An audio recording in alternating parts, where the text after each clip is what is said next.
All right, folks, welcome to the Monsters, Madness, and Magic podcast. I'm your host, Justin, here with a quick word before we dive in. Now, in this episode, I chat with author Keith Taylor about the origins of Felimid Mac Fal, Conan, continuing the legacy of Robert Howard's horror stories, Irish mythology, historical fiction, and more. As always, thank you all for listening out there. And without further ado, here you go. Mr. Taylor, take us back in time. You're a youngster. Were you a book reader, fort builder, troublemaker, or all of the above? I was the avid reader. Anything I could get hold of, I would read, including the little captions on the back of bus tickets. Funny, it seems like to me, it seems like a whole different world now. No personal computers, no word processors. People still use typewriters and correction fluid, carbon paper. Unbelievable. It's prehistoric. It's a different age. Yeah. Comic books, of course. There was actually some Australian illustrators did a comic version of Alfred Bester's The Star's My Destination. And I only got a few episodes of that, but there was a comic called Silver Star, which was like an Australian version of Flash Gordon, only instead of going to another planet, they went to the hidden world inside the Earth. Wow. The old Pellucidar idea. Some Jules Verne inspired stuff. Yes. Yeah. I would read anything science fiction, kids' science fiction. There was a lot of that around. Everything from the Phantom to, well, there weren't any Conan comics then, or I would have read them right away. But yeah. What was your first experience with Conan? Oh, yeah. That was when I was 14. And I remember it really well because I was browsing in a secondhand bookstore. I was 14. And I found this, it was half of an ace double novel, The Sword of Rhiannon by Lee Brackett, which and I bought that. And then I noticed it had been stolen from the local library and sold to the secondhand bookshop. And on the inside front page, it said the other half is Conan the Conqueror by Robert E. Howard. So I went off to the library, and sure enough, they had the other half there. So Conan the Conqueror was my first introduction to Conan, and they had a couple of other books, the old Gnome Press ones, The Sword of Conan and The Coming of Conan. I grabbed those, and I was hooked on Robert E. Howard from then on. In the 60s, well, of course, all the Lancer books and Ace books of Conan started getting published, and King Cole. And then came the big boom in the 70s, Howard boom. I tried my hand at, because I'd been writing since I was 9, I would just get hold of, well, every year I had to get together all the garbage I'd written, the kid stuff, and by the end of the year I would have stacks of it. And I would take them down to the backyard and burn them at the bottom of the garden. Oh no. And then next year I'd start over again, and I just practiced and practiced and practiced until I finally started to get better. Get better, you did. So you have this early fascination with Robert Howard. When did you Yes. when did you venture beyond the sword and sorcery of Robert Howard into like more the Lovecraft side of things? Oh, I didn't see those early on. I mean, I after Conan, the next ones I read of his were the Solomon Kane stories because they were printed in thin little paperback. Well, I was fascinated by Solomon Kane as well. That's my personal favorite Robert Howard protagonist. Yeah, yeah, I really like him. He's sort of like this mysterious figure out of the shadows. He's like a 16th century version of the Shadow. He's the Yeah. guy who suddenly shows up, and Howard Howard did him so well. Like when he finds that village burn and this young girl violated and dying, and she dies, and he stands up and he doesn't say anything at all except "men shall die for this." I love And it. does he mean it? Even though I got really influenced by Howard, I've always felt a bit bashful about copying any writing stories about heroes that he had actually written stories about. The Thing on the Roof, for example, is a little bit different because it's a short story. It's in the public domain, and it's good enough to. It seems legitimate to expand on it a bit because Yeah. I've always wondered what happened to that guy after the Tushman was stamped flat by a huge hoof in his own house, and he was in the house that night. He was known to be on bad terms with Tushman. He would have had a few questions to answer to the police, And that's and that's where you're going to expand on it. he gets cleared in a coroner's court in the first couple of chapters, but it turns out his problems are only beginning. So, sticking with your childhood a bit, Keith, was there anyone else in your family that was creatively inclined? Do you think that's where your roots came from? Um, well, my mother loved writing, and she did some writing after she left school, but she never got anywhere with it. And actually, my dad, he was in the army, and he was on the he worked on trams and buses, I think, and he was looking for something more, something different. So he took a number of courses. One of them was a writing course, and I still remember his stories. I thought they were pretty good, but no, but nothing ever came of it for him. What about when you think back to films that you grew up on, what pops into your mind? Oh, the sword and sandal epics and those Hollywood Arabian Nights type things like Son of Sinbad, and the general consensus seems to be that Son of Sinbad, which had Vincent Price in it as the hero's offsider, uh, was pretty terrible. But I thought it was good, and well, I liked it anyway. I liked the way that the Sinbad, who was just who was your typical muscle-bound hero who thought with his sword arm, but his offsider was the intelligent one, and he ended up with the intelligent girl. Hmm. Well, the son of Sinbad ended up with a harem of beautiful, but not so very bright girls who would have suited him better, I think. Yeah, there was always the banquet scene with the dancing girls. You couldn't have a Hollywood Arabian Nights movie without them. Right. Not That'll that I was complaining. that'll keep all the young men interested. Yeah, So, what records were spinning around the house when you were growing up? Big music fan growing up? yeah. Actually, I didn't become a real music fan until I was in the army. I joined the army at 18, got out at 24. I had one tour in Vietnam, but I was in the medical corps, not the infantry, so I didn't really see any action. My military career was undistinguished. But while I was in the army, I joined a record club, and I used quite a bit of my army money to buy records and pack them around with me when I moved from one base to another. And anytime I got on leave, I would go home and leave them at home. But oh yeah, it was the when I was in the army, it was the '60s, the big protest movement. So I got a lot of the protest songs and Joan Baez and the Australians. They weren't so much into protest, but the Seekers, some classic and light light musical shows. Did you ever pick up an instrument? No, no, no. And I don't have much of I don't have much of an ear for notes. Or my son's a lot more musical than me. He, Really? yeah, he plays an instrument and he uses electronic keyboards. He's Ooh. good. Actually, I think he's good, and he composes music for sort of uh, soundtracks. He's even written a couple of novels, and I think maybe I'm biased, but I think they're great. I think he's better than I was at his age. Wow. How old is he? He's about 35 now. Okay. Yeah.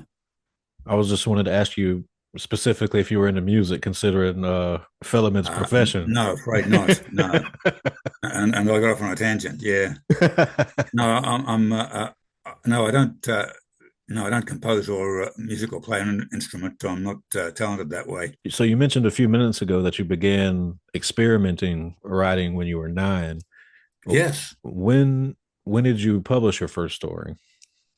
Oh, that wasn't until quite a bit later. Let's see. Yeah, I got my first story published in the 70s, I was just 30, and it was in Fantastic Stories with Ted White.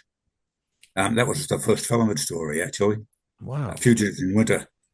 And it was funny how things came together after that, because that was the same year, 75, that there was the 33rd World Science Fiction Convention was held in Melbourne, which is where I was at the time. Mm. And of course, I went along. And at a room party, someone told me that now that I had a story accepted for Fantastic, uh, Ted White was the editor then, I was eligible to join Science Fiction Writers of America. So I wrote applying, and the treasurer at the time was Andrew J. Offutt, and he was working on a novel based on the adventures of Cormac. Sorry, excuse me. You're fine. Based on the continuing the adventures of Cormac Mac Art, the 5th century Gaelic pirate, and Robert E. Howard's character. Mm-hmm. And mine, Felimid, was set in the same period, a little bit later, that's all. And we got to writing, and we ended up working together on a couple of Cormac Mac Art novels, collaborating. I sort of supplied the historical background because I'd done all the research for Felimid. We ended up publishing 2 novels, When Deathbirds Fly and The Tower of Death. Mm-hmm. That was The Tower of Death was Lovecraftian too. They go to northwestern Spain, and there's this huge lighthouse based on the Pharos of Alexandria that the Romans built, really existed, the Tower of Hercules. But I had it become haunted by a nest of Lovecraftian deep ones. The local king wanted to establish a navy, and he wanted Cormac and Wulfhere's help, the Danish pirate that Cormac's offsider is. But first, he's got to get rid of these monsters. Yeah. That's something I love about your writing, Keith, just personally, is steeped in history. You can tell that you've done your homework. Yeah. I was always fascinated by history. I don't know why, but I was. I noticed Robert E. Howard, he had even when he couldn't do the research as well as he would have liked, he had a real feeling for history, and he could make it feel real. Yeah. The Shadow of the Vulture is, it's great. I think it's one of his best. Of course, that's the one that had Red Sonja appear for the first time. Right. And just sticking on your writing, I know each project is different, but generally speaking, are you a heavy outliner? Do you like to go with the flow and fix it later? What's your writing process look like? Well, I do an outline first, and I try to make it detailed, but I don't stick to it. I don't stick to it fanatically. I often veer off and say, "Nah, I won't have it going that way. I'll have it going this way." Sort of, yeah. The character of Felimid, what is the seeds of inspiration for him, I guess? Do you remember when you first started to kind of tinker around with him? Yeah. Oh, that would have been in my teens, yeah. And well, the seeds were quite a few different legendary poets and harpers. There was Thomas the Rhymer, who was Scottish. I always liked the part in the original ballad where the fairy queen offers him the gift of the tongue that can never lie, and he says, "Are you kidding me? I'd never dare talk to a pretty girl or approach a lord or noble." If I had to always tell the truth. Right.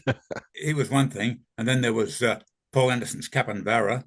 He was a travelling minstrel. He was from the south and a civilized guy, and had made the mistake of going up north among the Vikings to see if he could make some money with them, but they didn't have any taste for his sophisticated roundels and ballads and poetry.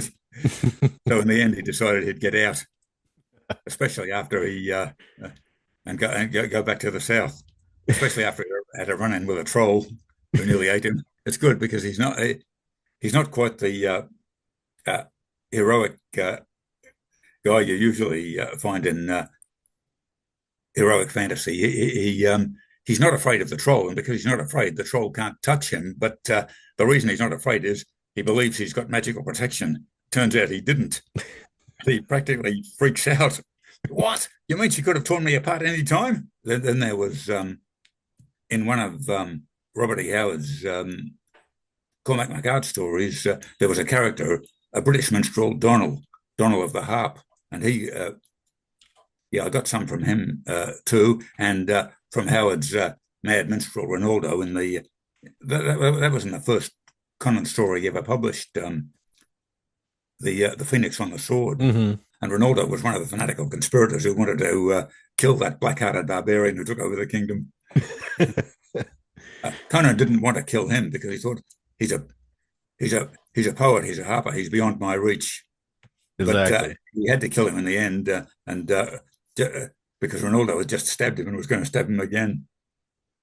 Okay, you can respect a poet only so far. Yeah, With the Felimid, with the rhymes that appear throughout the Bard series. Now, I know you said you weren't musical, but in your head when you're writing, did you have any sort of tune they went to, like at least in your head while you were writing them? sometimes, and I looking for inspiration too. I used to listen to a lot of Celtic harp music. Alan Stivell was really good. That was one of the records I got while I was in the army, Mm. Renaissance of the Celtic Harp. And I would listen to that a lot while I was writing the Felimid stories. Oh, okay. Yeah, I could see that helping a lot. Just sticking with Felimid, like we're talking, typically speaking in sword and sorcery, you're dealing with a protagonist who is a swordsman, a warrior, barbarian type. Yeah. What was it about the going a different route that spoke to you? Is it just, did you enjoy that type of character? Yes. I mean, I really enjoyed Robert E. Howard's barbarians and characters because he really put himself into them. You could feel the passion and the conviction behind each character, even. But sword swinging barbarians aren't. I like them a bit, at least a little bit more civilized. Like Felimid is essentially is from a barbaric country on the edge of the world, but so far as they have, so far as they have uh, cultured creative types, he's one of them. He belongs to that particular cast of poets who were privileged in Ireland. And of course, when I had him leaving Ireland and going to Britain, especially among the Anglo-Saxons, he was a bit shocked to find that they didn't respect bards as much as they did back in Ireland. Yeah. Um, especially when he found himself hung by the heels over a wolf pit. I just reread that story. You could Yeah. technically call the first Bard story a werewolf story. Yes, Yeah. that's right. And it Yeah, sneaks up on you. It's yeah. not That was really, one of the Kane stories I like best, the werewolf story, yeah. Reflections for the Leader of My Soul. It's sort of like a mystery, really. So who is the werewolf? Someone in the castle is, Yeah. but even So, Kane finds it hard to figure out. yeah, but that's also, I was going to say, that's one of my favorite Kane stories is Yeah, I mine can't, too. the where, what is it called? It's in Death Angel's Bane. Reflections for the Winter of My Soul, I think it Yes. is. Yes. Yeah, That is, love that story. yeah. And the werewolf turns out to be the spoiler, the minstrel. So you're a werewolf fan, I take it. Yes, Me too. Love them. in a way, yeah. And yeah, I really like Paul Anderson's Operation Chaos, where the main character was a werewolf in an alternate world, I've not read that one. but he belongs to a world where they've learned how to control these kinds of changes and make werewolves and other shape changes socially acceptable. Wow. He serves in the army instead of preying on his fellow humans. I'm going to check that out. I'll devour any Uh, werewolf Operation story. Chaos, I thought was really good. Okay, I'm gonna look into getting myself a copy of that. So you mentioned you've always been interested in history. Could you Yes, can you pinpoint where you became interested in Irish mythology that sort of led to Philemon? I think that would definitely have been with Robert E. Howard. Okay, yeah, okay. He was. I mean, I read Conan the Conqueror when I was 14, and that I got onto the Irish mythology, and from that, I loved Spears of Clontarf too. That was I love the ones with the Irish background, Turlo O'Brien and those ones. But yeah, actual Irish history really it really fascinated me the more I got into it. The not just the history, but the myths and legends, and the constant endless trouble they had with the English And the druids have always been sort of these The mysterious Druids, figures. yeah. Yeah, very easy to get into that. Oh, yeah. It's interesting how they were not just magicians and seers, but they were also the lawyers of the time. They were the ones who had memorized all the traditional Irish laws, which took a lot of doing.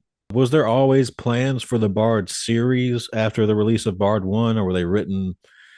Were you sort of Um, commissioned to continue the series? I did it because I really wanted to. I wanted to continue his adventures. I was really happy when Ace published the first five Bard stories. They were closely connected, so it wasn't too hard to put them together as a novel. It was very easy, actually. And then I just had to continue, and I had him meeting the Danish pirate, Gudrun Blackhair, female pirate, Mm-hmm. um, because well, by then I'd read again, besides besides Robert E. Howard, Paul Anderson was a big influence on me, and his Hrolf Kraki's saga, the retelling of the old Danish legends, had been published by then, and I read them. The early part of that saga, it was right on the same years, the same timeline as Felimid and Gudrun. Mm. So I had them crossing the path of those two Danish kings and rescuing one of them from the temple where he was about to be sacrificed. And again, that temple really existed. It was a Slavic temple on the island of Rugen in the Baltic. And they did have a sacred white horse there, and they were supposed to have weird powers, the priests in that temple. So Mm-hmm. it was like ready made.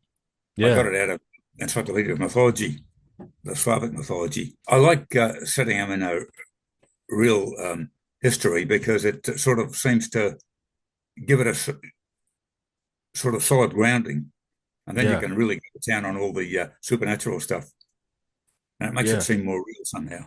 It does. I completely agree. Just curious, Keith, you published some early stories under a pen name, Dennis Moore. What was your Oh, reason behind the pen name? oh, well, it was because I felt shy and awkward, and I didn't think they were Ah, good enough to be published, and I wanted to hide behind a false name. But I only did that a couple of times. Then I got more confidence, started publishing under my own name, Keith Taylor. okay. I understand. Yeah. Is imposter syndrome something that you struggled with early on, or perhaps even still struggle with it? Yes. I did. Yeah, I did a bit. Yeah. And when well, I was having health problems. I got lymphoma due to exposure to chemicals in Vietnam, and that was pretty bad. Actually, I dropped down to 8 stone. But they gave me chemo, and I responded pretty well. But I wasn't writing for a while, and then I did start writing again. But I started to get frustrated because I'd written novel after novel, and none of them had found a market. Wow. So there was a big gap. But the great thing is that just now I seem to have I seem to have hit my stride again because Bard 6 is going to be published sometime this year, I believe, as an ebook, and also the sequel to the one inspired by Howard's The Thing on the Roof. Uh, with luck, that'll be published this year, and I've also got a contract for the sequel. So that's three novels that are going to be coming out soon. That's great news. I'm over the moon about that, and I really want to get a lot more things published. So I'm working like crazy on it. When I finish the sequel to the Thing on the Roof novel, that'll be two. I want to try something different as well. I want to try some historical novels set in Galway in the late 18th century with a lawyer for the detective. And also, he's a defender of the native Irish against the English judges. Anytime he can get an Irishman off in an English judge's court, it makes his day. I'm interested. You've been writing Felimid for 40 plus years. Have you noticed Yes. now that you write Bard 6 at your current age, has the character changed at all as the man has aged? Well, no, I don't think all that much because he has changed a bit in that he's like more responsible and he's back in his own milieu again, his own culture. He's come back from his wanderings, and so he's he has reservations about the new religion, the Christian religion, but unlike some people, he knows new things are here and they're not going to go away. Some Christian abbots and bishops he gets along with, and some he doesn't. Uh, his his closest friend among the monks is Saint Brandon the Voyager. Besides being a monk and founder of monasteries, he was a famous seafarer. So, and he's more reasonable than some. So Felimid gets along with him. He doesn't get along with the abbot of Armagh, who's the successor of St. Patrick. He finds him too fanatical and harsh. Speaking of Felimid, I have this here. Oh This yeah, with featuring a new Bard story that came out not long ago. What can you tell me about yes, a couple of years ago. Night of the Burned Yes, Ghost? Have you had that one around for a while? Did you just write it fresh? no, I wrote it for that anthology Mm. actually. Yeah, and it's that is one of those things where Felimid's mother is the actually the abbess of a religious group on an island. It was one of the monasteries where which had a fairly flexible rule. Monks and nuns were allowed to marry, which was the case with some of the Celtic monasteries, and with others not the case. Some Mm. were really fanatical and ascetic, and some weren't, and they were pretty much free to make their own rules in the Celtic Church, which of course the Pope didn't like. Of course not. The worst of it, it came to the worst when Henry II was King of England, and he conned the Pope into giving him the right to invade Ireland and conquer it, as long as everybody was forced to adhere to the Roman rule and pay the See of Peter a silver penny a year for the privilege of being conquered. I like to. Let me just back up a second, Keith. I forgot to ask you this question earlier. I like to ask everyone, what scared you as a kid? What scared me as a kid? Yeah. I was, as a little kid, I was terrified of owls, even though there were none around. And one night, I it wasn't an owl; it was a cat. Came and sat on the windowsill outside, and I saw its glowing yellow eyes. I thought it was an owl, and I screamed the place down. Why do you? I don't know What? why I was so scared of Oh, owls. I'd okay. never seen an owl. There's a sort of a folklore around owls that they're always connected with extraterrestrials. That if you see an owl, there's a possibility you could see a UFO or something along those lines. That they're sort of Oh, harbingers. I didn't know that. But, oh, yeah, I knew owls are harbingers. Yeah, Hmm. but I so people are connecting them with UFOs and extraterrestrials too. Yeah, it's Mm. interesting. Hey, that's an owl right behind you. Yeah, exactly. That's why I have it. Good thing I'm over being scared. Good thing I'm over being scared of it by now. Yeah. Now, correct. Please correct me if I'm saying this wrong, because I'm not sure of the pronunciation. But I wanted to ask you about the Danan series. Well, I don't know how to pronounce it.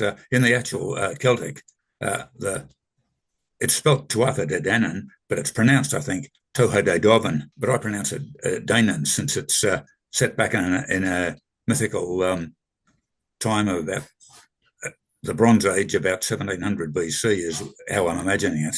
But Okay. yeah, no, and they were. I wanted to do something about a bit different, and these were Felimid's ancestors, remote ancestors, the magical race who inhabited Ireland before the Celts came. Yeah, so I wanted to do some of and base it on some of the ancient Danaan myths, like his ancestors were Carberry the Harper and Ogmul the war champion. In the legends, they were father and son, but I made them twin brothers instead. Oh, okay. Suited my purpose better, so I changed it around. No See, scruples. I have that series on order. It has not arrived at my house yet, but I have it on order because I wanted to read it. I was not familiar with it. Yeah. In paper, they've been out of print for quite a while, I think, but they are they have been published by Speaking Volumes in as an electronic books. I'm a physical. I have to. I'm a collector. I'm a big nerd. I I have know. Yeah, to. I have me to too. have. I feel that way. I feel that way myself. Yeah. I feel like I don't have it There's if I something can't hold it. there's something about a book with paper pages that does it for me the way electronic book doesn't. Yeah, I can't get with it. This is sort of in that same vein, in the age of technology. I write a little bit myself, and I've been trying to force myself to do my rough drafts and stuff on the computer because Yeah, but I can't. Are you the no, same way? You have to use pen and paper? yes. I'm still I'm still into it. I still do my rough drafts in old-fashioned exercise books. Yeah. That's the yeah, But I find that, when you write your rough drafts on pen and paper, when you have to then transcribe it onto the computer, it's almost like a first edit.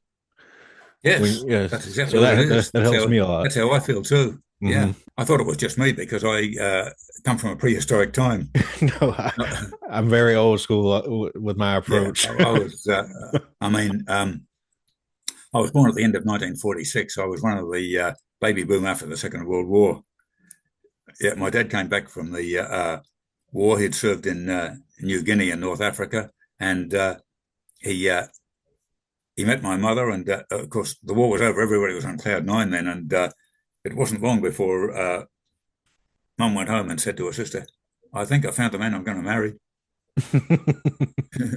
Do you keep your original paper drafts? Like, do you have filaments sitting around or anything like that? No, no, I don't. Although I keep the, I lost them somewhere, but because I made several moves, but I keep the first drafts now. Mm. At first, I had a lot of resistance to even getting a word processor when they first came in. Yeah. Typewriters, just yeah. But in the end, I gave up on typewriters and I started using word processors. But I still had to write it on paper first. There's too much distractions on the computer for me to write. There's a message I know popping up exactly what you here, mean and there. Yes, and yeah. I feel like Yeah, I started writing on the computer, and then suddenly I'm on YouTube, and I'm going, "How did that happen?" yeah, or I edit too much while I'm writing and not edit because the red squiggly line appears under something, and I go back and I fix it, and I'm like, Yeah, I should just be writing and fixing it later. yeah. You're having an interview with Michael Moorcock soon. I've actually already interviewed him in the sub. I've interviewed him 3 times. They're Yeah, already so. I know you interviewed him, but you're going to interview him in the near future again. Sure, yeah, I would definitely will. I've had him on 3 times. It'll probably Mm. be in a few months. I try to have him on every few months because you just like talking Yeah. to him. Aha. Do you know if he's working on any new novels or? Yep, he is working on. He just finished an Elric story that just recently got published, and he's working on the wrapping up of the Eternal Champion saga. Yeah. He's said Mm. he's tying it all together, but he wouldn't reveal too much. Yeah. I thought passionate about finishing up the what happened to Felimid after he returned to Ireland, and I really wanted to do that, and I felt strongly about it, but I didn't want to go on doing an endless series. I wanted to try new things. That's why a while ago I did those stories about the Egyptian priest sorcerer Kamose. They were published in we Weird published in tales. Weird Yeah. Tales at first, yeah, and then they got collected in a book by Grey Rabbit Press. And I did that was one of the ones that frustrated me. I did a full length novel as a sequel, but it didn't find a publisher. That was one of the ones that did not find a publisher. And I started thinking, maybe I've had it, maybe I'm past it. Did you say his name? How you pronounce it? Kamose? Kamose, yeah, Kamose, yeah. For folks that may not be familiar with that character, give us a breakdown of him. Oh, yeah. Well, he lives in Egypt back around 1300 BC, and he's uh, he's based on a genuine Egyptian legend about a man who, a young priest who made the mistake of stealing the 42 scrolls of Thoth, which had all the secrets of magic in them. And he read them, and he did gain great magical powers, but he also incurred the vengeance of Thoth, the god of magic. And he lost his wife and kids because of it. Mm. So he's Thoth's bitter enemy, but because he needs protection, he serves another god, Anubis, the god of funeral rites and embalming. He's become the archpriest of Anubis, and he's the Temple of Thoth are the priests of Thoth are his arch enemies. He has sort of travelled widely, but even with all his magical powers and knowledge, he's come to the conclusion that there's no place like Egypt, and everywhere else is barbaric. So he does a number of things. The first one, Daggers and the Serpent, had him taking revenge on a bunch of bandits who had sacked the Temple of Anubis. And because he's the Anubis is the god of tombs and guards the sacred rest of the dead, it is not a good idea to rob tombs while Kamose is archpriest. I can imagine. Yeah. Who was the editor of Weird Tales when you had those published? Oh, I've forgotten. It was at least 20 years ago now. I've forgotten. I don't think it's the same as the current editor. I think the current editor is Jonathan Mayberry. Yeah. No, it isn't. Wait a minute. I've got those old Weird Tales right here. I can. Oh, sure. Go ahead. If you just let me go away for a second. Sure. While you're looking, I'll try to Google it and see if it pops up. No, sorry, I can't find it. Let's see. I've forgotten who the editor was back then, but no, it was a different editor. That's for sure. Was it Edwin Bard? Yeah, I think it was. Okay, cool. That's what Google's telling me. And that was back in the It may be Bayard. I may be pronouncing that wrong. Yeah, that was back in the 1990s. It must have been, you were obviously a fan of Lovecraft and Howard. It must have been pretty cool to be published in Weird Tales. Oh, it was. It was great. I was really happy about that. Yeah. I had the first Kamose stories. In fact, most of the Kamose stories were published in Weird Tales, although I wrote a couple of new ones for when it was all gathered together in one volume. I really liked Kamose, as I say, for one thing, because he was such a change from Felimid. Yeah. He was a much darker character. I got some inspiration for him from Clark Ashton Smith's sorcerers in his stories. I'm a big fan of Clark Ashton Smith too. Me too. Did you ever have any contact with Carl Wagner while he was alive? Did you guys write or anything? No, I never did. I avidly read his stories about Cain, and I think he wrote one Conan novel too. I read that and I liked it. I often had reservations about the Conan pastiches, but thought Elsprague de Camp. I love de Camp's own stuff when he's writing in his own voice, but he seemed he was a bit too rational to write about a headlong, passionate, violent guy like Conan. I don't know many folks that are fans of the Elsprague de Camp Conans. No, it just somehow it just doesn't seem to work. He hasn't got the. I mean, look, I would never try to write a Conan story myself because I found out when I was doing the Cormac Mac Art stories, only Robert E. Howard could really write a Robert E. Howard story. I get some inspiration for some. I was really delighted to work on those two novels that were inspired by The Thing on the Roof. There are a couple of others I'd like to write. I'd like, for another change of pace, I'd like to write a pirate story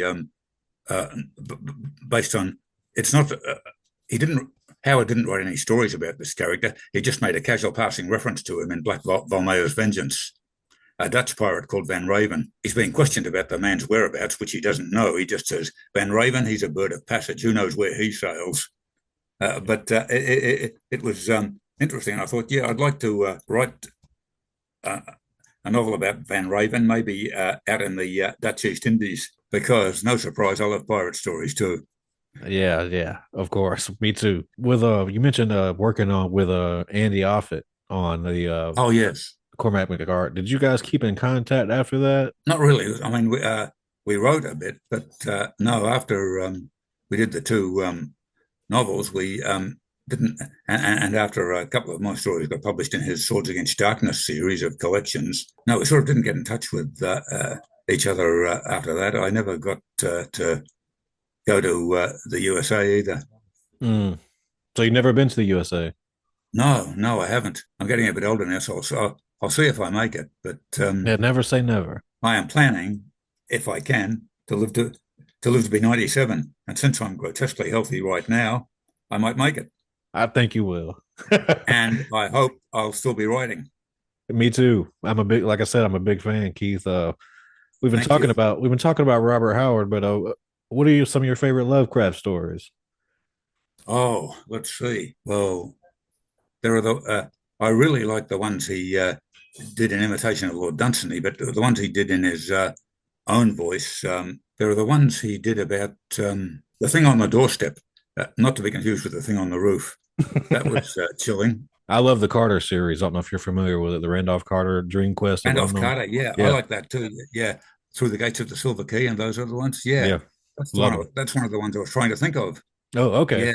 Yeah, and at the end of the story, when you find out, or one of the stories, when you find out that Randolph Carter has been transfigured into something inhuman. Yeah, Yeah, similar to happened Howard. to a lot of them. Yeah, similar to Howard pastiches. I feel the same way about Lovecraft pastiches. There's you can't do dark and moody like Lovecraft. He just has a rhythm. No, He has no. like a rhythmic beat to the story, the prose almost, and it just gets more Yeah, yeah, dreary and dreadful as it goes. yeah. And it was some of yeah, and it was actually Lovecraft's flaws that gave their stories some of their power. Yeah, yeah, exactly. He always picked at himself in the stories too, when Yeah, about yeah, doing the same thing over and over again. But it's your yeah, thing. If it's your thing, you can do it. yeah. The case of Charles Dexter Ward is, I think that's great. That's another great one. Yeah, and it's got, and it's subtle. It's got several layers. It's complex, and I like the human, the his ancestor Joseph Kerwin. Yeah, that is a great story. Well, like is the wrong word. He's a great villain, though. That's also I think one of the best movie Lovecraft adaptations. The Roger Corman. Oh Uh, yeah, he called it Edgar Allan Poe's Haunted Palace, yeah, didn't he? yeah. That's what it was called. I couldn't think of the name that he changed it Yeah, to, but yeah, I yeah, thought that was a good adaptation. yeah. No, it was. It was. It was a good adaptation of the Lovecraft story, but I always thought, well, what do you mean, Edgar Allan Poe's Haunted Palace? This isn't based on Poe. Yeah, but I love the movie. Yeah, yeah, and I like most Vincent Price movies. me too. I think my personal favorite. I like all of most of Lovecraft stuff, but I think my personal favorite is Beyond the Walls of Sleep. Oh yeah, That's a I good haven't one. read that in a long time. That's a really good one. I like he kind of lets you into it's sort of an idea on the afterlife that I kind of like Uh-huh. with Algol, the Demon Star, and how Oh uh yeah, the guy's gonna die and attack the Demon Star, and he sees the shooting star after the guy dies. I like that. Beyond the Walls of Sleep. I've got to reread that. Yeah. Thanks for reminding me. Yeah, yeah. I've been reading. Yeah, I've been reading a lot of Lovecraft as well as Howard to get into the mood for the novels I'm writing now. The ones that are inspired by the thing on the roof. Yeah. Good mood setters. Oh, they are. Yeah. Keith, what would you say is the best writing advice that you've been given, and who gave it to you? Oh, I forget who said it, but hey, wait a minute. Actually, I think it was Robert Heinlein. It might have been, or I might be wrong, but anyway, he just said there's only just three rules. You've got to write, you've got to finish what you write, and then you've got to send it out and keep sending it out. I like And that. don't stop and don't get discouraged. Keep sending it out till it finds a publisher.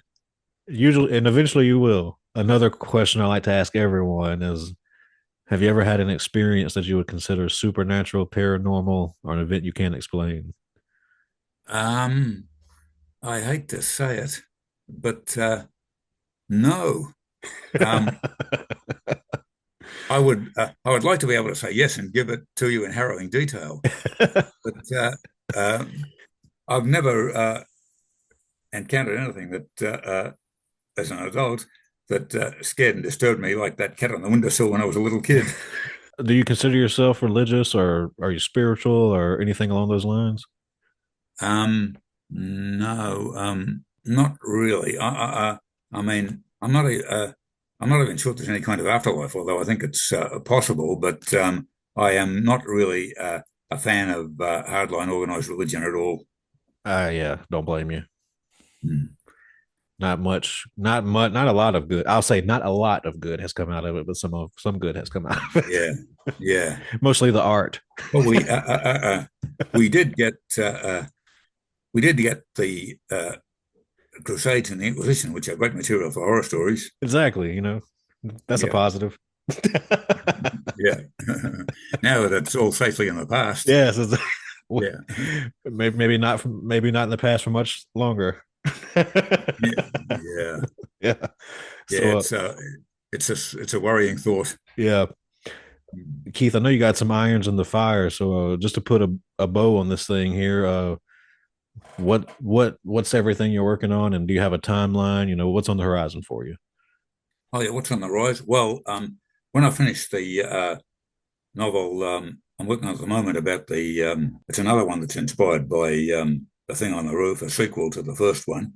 But when I finish that, what I would really like to do is get back to the detective novel set in Ireland. I was working. It's two-thirds done, but then I got the acceptance, the contract for uh, Damned from Birth, which is what the novel is called, based on Thing on the Roof. I got not only a contract for that, but a contract for a sequel. So I thought, oh, this is great. And I dropped the detective novel set in Ireland, and I'm working on this. I'm about halfway through it now, the second one. And when I finish it, I'd like to get back and try finishing the detective novel. Okay, Yeah, you're like writing a lot. yeah, yeah. I really feel enthusiastic now, and I want to get as much written as possible. Please do. What But, is Bard 6 coming as none of well? us are going to be around forever. Are you expecting Bard 6 to be out this year? Yes, I'm hoping that's the plan. Um, and yeah, as I said, I didn't want to just start doing an endless series of Felimid novels and churning them out, but I really wanted to tie up the loose ends after he'd returned to Ireland and settled down again, or partly settled down. Now that that's done, I'd really like to try different things, Yeah. something fresh. Have you considered potentially other characters in Felimid's universe and kind of going Oh maybe that yeah, way? I have. The I thought about writing about two of the characters who were in Gudrun's pirate crew and who survived the big gory finish on the island of Sark. Mm. That's in the Channel Islands, and it's pretty much the way I described it.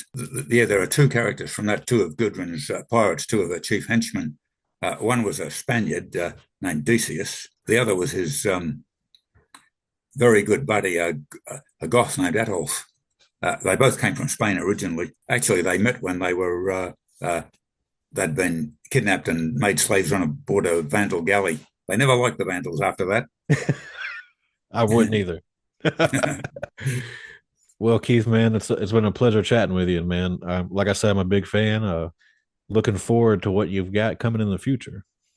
Oh, it's been a privilege. It's been great. Great. Thanks a lot.